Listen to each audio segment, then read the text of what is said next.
नमस्कार, आप देख रहे हैं इंडिया न्यूज 53 गतिविधियों की शुरुआत करेंगे हेडलाइन से। रेल पटरी पर हुआ हादसा, ट्रेन की चपेट में आए 2 युवक। कोरोना संक्रमण को लेकर गंभीरता नहीं बरत रहे लोग, सख्ती के बावजूद लापरवाही कर रहे लोग। ताप्ती घाट पर संपन्न हुई छठ पूजा, उगते सूर्य को दिया गया अर्घ्य। नदी में तैरकर बना रहे हैं सेहत, ताप्ती घाट पर पहुंचते हैं सुबह। कोरोना वायरस के संक्रमण से बचने के लिए जिला प्रशासन ने मैदानी स्तर पर एक बार फिर से सख्ती करने की तैयारी शुरू कर दी है। शहर के मुख्य बाजारों में ना तो सोशल डिस्टेंसिंग है और ना ही मुंह पर मास्क। अब ऐसे में कोरोना संक्रमण बढ़ेगा या कम होगा, इसका अंदाजा लगाया जा सकता है। पिछले कुछ दिनों से मीडिया के माध्यम से लगातार खबरें प्रसारित हो रही हैं कि कोरोना संक्रमण धीरे धीरे फिर से बढ़ने लगा है, जिसने जिला प्रशासन की चिंताएं बढ़ा दी है। जिला प्रशासन फिर से मैदानी स्तर पर नकेल कसने के लिए तैयार है और आगामी दिनों में कोरोना वायरस नियमों का पालन न करने वालों के खिलाफ सख्त से सख्त कार्रवाई की जाएगी। हालांकि मार्केट में कई लोग बिना मास्क के दिखे और कुछ लोग बाकायदा मास्क पहनकर घूमते दिखे। कैमरे को देखकर कुछ लोग अपना मुंह छिपाते नजर आए तो कुछ लोगों ने अपनी जेब से रुमाल निकाल कर मुंह पर बांधा। इसी बीच लॉकडाउन को लेकर चल रही अफवाहों को लेकर अनुविभागीय अधिकारी काशीनाथ बड़ोले ने अफवाह को खारिज करते हुए कहा कि ऊपर से कोई भी दिशा निर्देश आए नहीं है। शासन द्वारा जो नियम लागू किए गए हैं उन्हीं का पालन करवाया जाएगा। देखिए, कोरोना का जो संक्रमण है मध्य प्रदेश एवं दिल्ली जैसी जगहों पे बढ़ रहा है, तो प्रशासन इसके प्रति सख्त है। पहले भी सख्त था और अभी भी सख्त है। लोगों को हिदायतें दी जा रही है कि मास्क पहने, सोशल डिस्टेंस का पालन करें और चूँकि कोरोना को संक्रमण को देखते हुए प्रशासन और पुलिस मिलकर जल्दी ही मास्क लगाओ अभियान शुरू करेगा कि जो मास्क नहीं लगाएगा उसके विरुद्ध चालानी कार्रवाई की जाएगी। सर, देखने में आ रहा है कि बाज़ार में लोग बिना मास्क लगाए घूम रहे हैं बड़ी संख्या में, तो ऐसी स्थितियां हो सकती है। क्या दुकानदारों इन्हीं को रोकने के लिए जो मास्क नहीं लगाएगा उसके विरुद्ध चालानी कार्रवाई नगर निगम और पुलिस और प्रशासन के द्वारा मिलकर की जाएगी। सर, अभी ऐसा जन चर्चाएं का विषय बना हुआ है कि फिर से लॉकडाउन लगने वाला है और फिर से कोरोना आने वाला है। लॉकडाउन लगाना ये नहीं लगाना ये शासन स्तर की प्रक्रिया है, उसमें अपन कुछ नहीं कह सकते। क्या अभी कोई ऐसे दिशा निर्देश आए हैं कि दिशा निर्देश तो है ही शासन के कि मृत्यु में कितने लोगों को अनुमति देना है, शादी में नहीं, लॉकडाउन को लेके सर? लॉकडाउन के लेके अभी तो मतलब बुरहानपुर के लिए तो ऐसा कुछ नहीं है। शनिवार को स्थानीय राजघाट पर छठ पूजा का आयोजन किया गया। इस दौरान सैकड़ों महिलाओं ने उगते सूर्य को अर्घ्य देकर विशेष पूजा अर्चना की। यूपी बिहार में छठ पूजा का एक अलग ही महत्व है। यहाँ पर छठ पूजा दीपावली की तरह मनाई जाती है। ये मानना है उत्तरी भारतीयों का। उत्तर भारत में छठ पूजा को पारंपरिक रूप से श्रद्धा और आस्था के साथ मनाया जाता है। इसके पीछे परंपरा ये है कि जब भगवान गणेश युद्ध में गए तो उनकी माता ने उनके कुशल लौटने के इंतजार में लगातार सूर्य देवता को 5 दिनों तक जल अर्पित किया। अपने पुत्र की सलामती के लिए उनकी माता ने इस पूजा को किया था। जब से छठ पूजा पारंपरिक रूप से मनाई जाती चली आ रही है। बुरहानपुर में भी हर वर्ष छठ पूजा पर सूर्यपुत्री ताप्ती नदी किनारे राजघाट पर उत्तर भारतीयों द्वारा छठ पूजा की जाती है। धीरे धीरे कई समाज इस पूजा में शामिल हो रहे हैं और अपनी मनोकामना लेकर विशेष पूजा अर्चना करते हैं। नदी के ठंडे पानी में किनारे रहकर समाज की महिलाएं सूर्य देवता के आगमन की राह तकती हैं। जैसे ही सूर्य देवता की किरणें दिखने लगती हैं, महिलाएं सूर्य देव को जल अर्पित करती हैं। छठ पूजा में भाग लेने आए श्रद्धालुओं ने कहा कि छठ पूजा बरसों पुरानी परंपरा है, जिसका निर्वाह आप सभी समाज के लोग करते हैं। बुरहानपुर में इसका महत्व इसलिए भी अधिक हो जाता है कि सूर्यपुत्री ताप्ती नदी पर सूर्य की किरणें पड़ती हैं और नदी किनारे शनि मंदिर भी है। आस्था का ये संगम कहीं और देखने को नहीं मिलता, इसलिए ये पूजा विशेष महत्व रखती है। राजघाट पर श्रद्धालु सुबह 5 बजे से पहुंच चुके थे। जिला प्रशासन द्वारा नगर निगम द्वारा छठ पूजा को लेकर विशेष इंतजाम किए गए थे। महिलाओं, बच्चों और समाज के पुरुषों ने मिलकर एक साथ छठ पूजा की और एक दूसरे को प्रसादी का वितरण किया। सूर्यपुत्री ताप्ती का राजघाट छठ पूजा में आस्था का केंद्र बन गया है। कोविड-19 को देखते हुए इस बार किसी व्यक्ति विशेष द्वारा इस पूजा का आयोजन नहीं किया गया, बल्कि समाज जन स्वयं राजघाट पहुंचे और अपनी श्रद्धा पूर्वक छठ पूजा की। ज़्यादातर हिंदू धर्म के लोग मनाते हैं इसको, और यूपी और बिहार में ज़्यादा मनाया जाता है। और सूर्य की पूजा किया जाता है पुत्र की प्राप्ति के लिए या अपने धन संपत्ति के लिए, ये सब चीज़ के लिए मनाया जाता है। मनोकामना जो भी अपनी इच्छा, जो भी इच्छा लोगों को रहता है मन में, अगर पूरा होता है तो इस चीज़ को मतलब करते हैं, पूजा करते हैं। भी बनाते हैं जी, ज़्यादातर तो यूपी बिहार से लोग आए हुए मनाते हैं, चाहे बॉम्बे हो, चाहे दिल्ली हो, कलकत्ता हो, मुंबई, कहीं भी चले जाइएगा तो ज़्यादातर उत्तर भारतीय ही जो है इस पर्व को मनाते हैं। छठ पूजा का मेन महत्व है, सबसे बड़ा महत्व ये है कि पहले मैं इसके पीछे की कहानी बताता हूँ। श्री गणेश जी को युद्ध में सैनिक का कमांडर बना के भेजा गया था। तो पार्वती जी को बहुत चिंता हुई कि भाई ये बच्चे को युद्ध में कमांडर बना के भेजा गया, ये सही नहीं है। फिर भी उसके गणेश जी के सुरक्षा के लिए पार्वती माता ने दिवाली के दूसरे दिन से सूर्य को भगवान की पूजा करने लगी कि हमारा पुत्र सही सलामत लौट आ गया। 5वें दिन उनको खबर लगी शाम को कि वो जीत करके आ रहे हैं। तो 5वें दिन वो सूर्य भगवान की फिर पूजा करी शाम को। और 6ठे दिन जो उनका जन्मदिन होता है कि भाई सूर्य की पूजा करनी है उगते सूरज की, तो वो इसलिए ये छठ पर्व कहलाया। इसमें महत्व ये हो गया कि सबसे बड़ी बात यह है कि अपने पुत्र की सुरक्षा के लिए इसमें ये भावना रहती है। पूर्व कैबिनेट मंत्री अर्चना चिटनीस ने वैश्विक महामारी कोविड-19 को लेकर आपदा प्रबंधन की वर्चुअल बैठक में अपने महत्वपूर्ण सुझाव रखे। चुनाव भी खत्म हो गए हैं और तीज त्योहार भी। अब समय आ गया है अपने आप को सुरक्षित रखने का। ये अपील पूर्व कैबिनेट मंत्री अर्चना चिटनीस द्वारा सोशल मीडिया के माध्यम से आम जन से की गई है। दरअसल वैश्विक महामारी कोविड-19 कोरोना वायरस बुरहानपुर जिले की आपदा प्रबंधन समिति की वर्चुअल बैठक संपन्न हुई, जिसमें पूर्व मंत्री द्वारा अपने महत्वपूर्ण सुझाव दिए गए।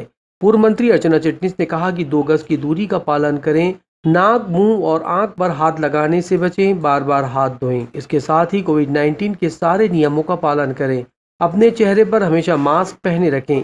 इससे आपकी भी सुरक्षा होगी और अपने परिवार की भी सुरक्षा।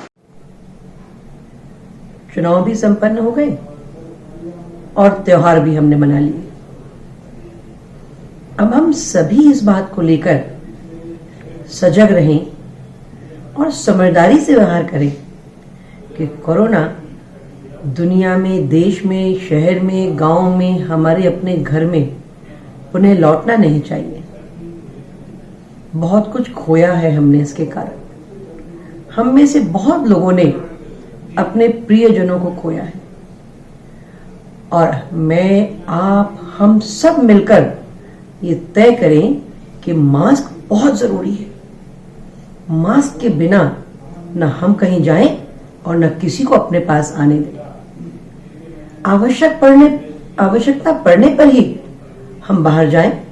जरूरी काम तो करने होंगे, खेती बाड़ी, काम धंधा, अनिवार्य काम तो सारे ही करने होंगे, पर जो कुछ जरूरी है हम वह करें। मास्क अवश्य पहने और एक सामाजिक दूरी बनाए रखने का स्वभाव तो अपना निश्चित तौर पर बना ही ले। क्यों हम पर कोई जोर जबरदस्ती करे? क्यों हम पर प्रशासन फाइन करे? क्यों हमें कोई इस बात के लिए जबरदस्ती सिखाए कि मास्क पहनना है? ये तो मेरी अपनी सुरक्षा के लिए है, मेरे अपने घर परिवार की सुरक्षा के लिए है और मैं, आप, हम सब इसका पालन करेंगे, ये मेरा निश्चित मानना है।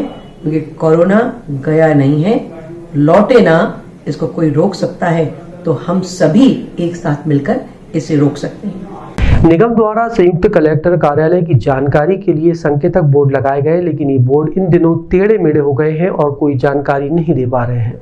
बाहर से आने वाले लोगों और स्थानीय लोगों के लिए नगर निगम द्वारा कलेक्ट्रेट कार्यालय के पास होर्डिंग लगाए गए थे ताकि लोग इन्हें पढ़कर ये समझ सकें कि यही कलेक्टर कार्यालय है। लेकिन रखरखाव के अभाव में कलेक्टर कार्यालय के समीप लगाए गए होर्डिंग में से कुछ होर्डिंग दुर्घटनावश या तो गिर गए हैं या फिर हवाओं से टेढ़े हो गए हैं और अब ये लोगों को नहीं दिख रहे हैं, जिससे कभी भी यहाँ आने वाले लोग कलेक्टर कार्यालय कोर्ट का पता पूछते फिरते हैं। नगर निगम को चाहिए कि इस और ध्यान देकर इन होर्डिंग्स को दुरुस्त करवाए। बहादुरपुर लोनी मार्ग पर बनी पुलिया को पीडब्ल्यूडी विभाग द्वारा सिर्फ पेच वर्क का दुरुस्त कराया जा रहा है। इस पुलिया का कोई नवीनीकरण कार्य अभी तक शुरू नहीं किया गया है। बुरहानपुर से लोनी बहादुरपुर महाराष्ट्र को जोड़ने वाली संयुक्त कलेक्टर कार्यालय के पास बनी पुलिया एक लंबे समय से क्षतिग्रस्त है। इस पुलिया में अधिक गड्ढे होने के कारण आवागमन करने वाले यात्रियों वाहन चालकों को कई समस्याओं का सामना करना पड़ रहा है। आए दिन इस पुलिया के कारण एक्सीडेंट की संभावनाएं बनी रहती हैं। रोड के क्षतिग्रस्त होने के कारण ये पुलिया और भी खतरनाक हो गई है। वैसे देर आए दुरुस्त आए। हम बात कर रहे हैं पीडब्ल्यूडी विभाग की, जिसके द्वारा एक लंबे समय के बाद इस पुलिया का डामरीकरण कर सही किया जा रहा है, जबकि पास में ही संयुक्त कलेक्टर कार्यालय है। बावजूद इसके इस पुलिया को नजरअंदाज किया जाता है। यदि पेच वर्क के माध्यम से ही पुलिया का सुधार कार्य चलता रहा तो आने वाले समय में कोई बड़ी दुर्घटना होना स्वाभाविक है। नाम आपका? संजू। कौन सा विभाग पेच वर्क करवा रहा है? पीडब्ल्यूडी। कहाँ पर होना पेच वर्क? यहाँ से आगे तक पूरी रोड पे, पूरे रोड पे होना है। शुक्रवार शाम उपनगर लालबाग समीप रेल पटरी पर एक दर्दनाक हादसे में 2 युवकों की मौत हो गई, जिससे इलाके में शोक की लहर फैल गई। घटना में दोनों युवकों के शरीर के टुकड़े ट्रेन की टक्कर से दूर दूर तक बिखर गए थे। बुरहानपुर के लालबाग थाना क्षेत्र में शुक्रवार शाम दर्दनाक हादसे में 2 युवकों की मौत हो गई। दरअसल लालबाग थाना क्षेत्र के पातोंडा गांव में रेल पटरी पर शौच करने बैठे 2 युवक तेज रफ्तार रेलगाड़ी की चपेट में आने से कट गए, जिससे उनकी दर्दनाक मौत हो गई। बताया जा रहा है कि शौच के दौरान दोनों युवकों ने अपने कानों में हेडफोन लगाए थे, जिससे उन्हें रेल की आवाज़ नहीं सुनाई दी। सूचना मिलने पर मौके पर लालबाग पुलिस पहुंची, जिन्हें शव बरामद करने में काफ़ी मशक्कत करनी पड़ी। गौरतलब है कि पूर्व में भी कई बार रेल की पटरियों के किनारे शौचालय करते वक्त कई लोगों को अपनी जान से हाथ धोना पड़ा। स्थानीय राजघाट पर कई लोग अपनी सेहत बनाने के लिए रोजाना नदी में तैरकर एक्सरसाइज कर रहे हैं, जिसमें वृद्ध भी शामिल है। सीखने की कोई उम्र नहीं होती है। यदि दिल में लगन हो तो उम्र की सारी बाधाएं बोनी साबित होती है। जी, हम बात कर रहे हैं शहर में कई लोग जो सुबह उठकर अपनी सेहत का ध्यान रखते हुए कई तरह की एक्सरसाइज करते हैं, लेकिन ताप्ती नदी में एक बुजुर्ग विगत कई माह से तैरना सीख रहा है। प्लास्टिक की बोतलें अपने जिस्म पर बांधकर ये पूरी नदी के चक्कर लगाते हैं। इन्हें देखकर और भी लोग प्रेरणा लेकर नदी में तैरने की एक्सरसाइज करने लगे हैं। बुजुर्ग व्यक्ति बताते हैं कि नदी में तैरने से पूरे जिस्म की एक्सरसाइज होती है, जो स्वास्थ्य के लिए लाभदायक है, इसलिए वे इस उम्र में तैरना सीख रहे हैं। रोजाना ताप्ती नदी के ठंडे पानी में ये रोज इसी तरह तैरते हुए देखे जा सकते हैं। आप कितने दिनों से ट्रेन कर रहे हैं? 2 महीने से। क्यों?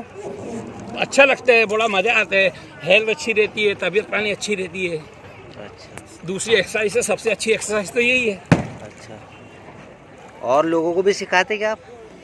नहीं, अभी तो मैं ही सीख रहा हूँ। सिखाने वाले हमारे दोस्त लोग हैं, वो अभी अधिक महीने में कम से कम 200-300 लोगों को सिखाया उन्होंने। अच्छा। हाँ। आप प्रतिदिन आते हैं? जी हाँ। आप सीख रहे हैं? जी हाँ। मतलब आपको पहले नहीं आती थी? नहीं, पहले नहीं आता। तो ये पानी पे बोतल बांध के सीख रहे हैं आप? जी। वो अब बुधवार से शैलेंद्र भाई आते हैं, शैलेंद्र भाई वो लोगों को सिखाते हैं। खंडवा में छठ पर्व स्थानीय गणगौर घाट पर मनाया गया। महिलाओं ने उगते सूर्य को अर्घ देकर अपना व्रत पूरा किया। उदयमान सूर्य को अर्घ देने के साथ ही छठ पर्व का समापन हो गया। तड़के भारी संख्या में पूर्वांचली समुदाय के लोग गणगौर घाट में जुटे और आराध्य देव सूर्य की पूजा की। श्रद्धालुओं ने पूजा अर्चना के साथ ही छठी मैया के गीत भी गाए। सूर्य के इंतजार में जल में खड़े रहने के बाद सूर्य को अर्घ दिया गया। पूर्वांचली समुदाय का सबसे बड़े पर्व छठ पूजा का शनिवार को समापन हो गया। इस दौरान श्रद्धालुओं में भारी उत्साह देखने को मिला। सुबह से ही भारी संख्या में श्रद्धालु छठ पूजा के लिए गणगौर घाट पर पहुंचे। छठ के गीत गाकर श्रद्धालुओं ने सूर्य का इंतजार किया। इस बीच व्रती महिलाओं व पुरुषों ने पानी में खड़े होकर सूर्य की आराधना की। सूर्य निकलने के बाद विधिवत अर्घ्य देकर व्रत का समापन हुआ। परिजनों ने जमकर आतिशबाजी भी की और सोशल डिस्टेंसिंग का पालन भी। कोविड-19 के तहत सैनिटाइज और मास्क की भी व्यवस्था की गई थी। व्रतियों ने गुड़ व अदरक खाकर व्रत खोला, जिसके बाद गणगौर घाट को साफ कर सूर्य की पूजा अर्चना की गई। इंडिया न्यूज़ 53 के लिए मनीष गुप्ता की रिपोर्ट। ये हमारे आस्था का त्यौहार है। इसमें ये सूर्य भगवान की पूजा की जाती है और ये 4 दिन का व्रत है। पहला दिन हमारे यहाँ चने की दाल, लौकी की सब्जी और चावल बनता है। उसके दूसरे दिन पूरे दिन व्रत करके खीर रोटी का भोग लगता है। तीसरे दिन पूरे दिन व्रत करके शाम के टाइम में सूर्य भगवान की शाम को अर्घ देते हैं और फिर सुबह चौथे दिन का व्रत सूर्य भगवान उदय होते हैं और पूजा की जाती है। उसके बाद जाके हमारा पूजा समाप्त होता है और ये आदित्य। जिला छिंदवाड़ा में छठ पर्व का समापन स्थानीय पेंच नदी पर विशेष पूजा अर्चना के साथ हुआ। जिला छिंदवाड़ा में 36 घंटे का निर्जला व्रत रखकर छठ पूजा संपन्न की गई। अपनी पति की दीर्घायु और संतान के लिए रखा जाने वाला ये व्रत भगवान सूर्यदेव और छठी मैया को समर्पित रहा। शनिवार सुबह सूर्य को अर्घ्य देकर ये त्योहार संपन्न हुआ। इस दौरान छिंदवाड़ा जिले में नदियों के किनारे मेले जैसा माहौल रहा, जिसमें छिंदा पेंच नदी, न्यूटन पेंच नदी और ग्राम पंचायत झुर्रे में बनाए गए कृत्रिम कुंड पर त्योहारों को संपन्न कराया गया। नगर परिषद न्यूटन चिखली कला के द्वारा 3-4 दिनों से यहां व्यवस्था की गई थी। शुक्रवार शाम को और शनिवार सुबह महिलाओं के द्वारा सूर्य को अर्घ्य देकर पूजा की गई। झुर्रे में परासिया विधायक सोहनलाल वाल्मीकि भी कई वर्षों से इस त्योहार को मनाते आ रहे हैं। इस दौरान उनके द्वारा मिष्ठान वितरण भी किया गया। इस त्योहार में सिंदूर का विशेष महत्व होता है। इस दिन महिलाएं नाक और माथे से होते हुए मांग सिंदूर तक लगाई जाती है। पति दीर्घायु हो इसलिए नाक से लेकर मांग का सिंदूर लगाया जाता है। इंडिया न्यूज़ 53 के लिए शेख उबैद की रिपोर्ट। शक्ति है जो सूर्य पूजा के हम लोग दीनानाथ बोलते हैं, एक नारायण के रूप, जो उनको सूर्य पूजा करने से हर एक औरत को सूर्य से हर एक परिवार पर प्रकाश पड़ती है। इसलिए हम लोग सूर्य पूजा करते हैं और उसमें पूजा में यही गाते हैं हम लोग गाना केलवा के पात पर उगले सूरज मल झाके झोंके करेलू छठी बरतिया से जाके हम तो से पूछी बरतिया से करेला करेलू बरतिया से करेला हम रोजे बेटा शीशा ऐसन बेटावा से उनके लाए हम करीले छठी बरतिया से उनके लाए।